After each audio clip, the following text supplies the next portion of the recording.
মানুষের দুর্ব্যবহারে কষ্ট পাবেন না। যখন কাছের মানুষটা আপনাকে কষ্ট দিবে, এবং কাছের মানুষ কষ্ট আপনাকে দিবেই, কাছের মানুষটা আপনাকে বেশি কষ্ট দিবে জীবনে, তখন আপনি কষ্ট পাবেন না যদি আল্লাহর জন্য ওদেরকে ভালোবাসেন, যে আমি তো আল্লাহর জন্য এই কাজগুলো করছি, তারা শুকরিয়া আদায় করলেই বা কি আর না করলেই বা কি, তখন আপনি কষ্ট পাবেন না। দুইজন ব্যক্তি যারা আল্লাহর জন্য পরস্পরকে মহব্বত করে, এই দুজন মানুষকে আল্লাহ পাক আরশের ছায়া ছায়া দিবেন। পারা যাবে ইনশাল্লাহ। 5 নাম্বার, সেই ব্যক্তি যে এত গোপনে দান সদাকা করে, যার বাম হাত জানে না ডান হাত কি সদাকা করেছে। পারা যাবে?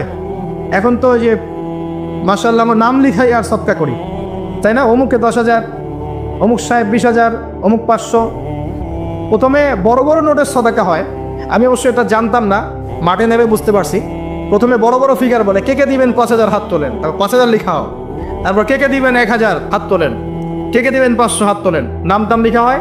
পরে লাস্টে বলে যে কালেকশন করছে, আচ্ছা খুচরাগুলোও দেন, পরে খুচরাগুলোও দেওয়া হয়। জানিয়ে দান করা যায়। অনেক সময় এমন হয়েছে, নবী সাল্লাল্লাহু আলাইহি ওয়াসাল্লাম বলেছেন, কারো ঘরে কি আছে নিয়ে আস। রিয়া চলে আসতে পারে মনের মধ্যে, যে আমি 10,000 দিয়েছি, মানুষ আমার নাম জানলো। রিয়া আসতে সময় লাগে না, কেমন করে আসে? আল্লাহর নবী বলেছেন সাল্লাল্লাহু আলাইহি ওয়াসাল্লাম, অন্ধকার রাতে কালো পাথরের উপরে কালো পিঁপড়া হেঁটে গেলে যেমন বোঝা যায় না, রিয়া এমনভাবে আপনার কলবে আসতে পারে। কিভাবে ঠেকাবেন আপনি?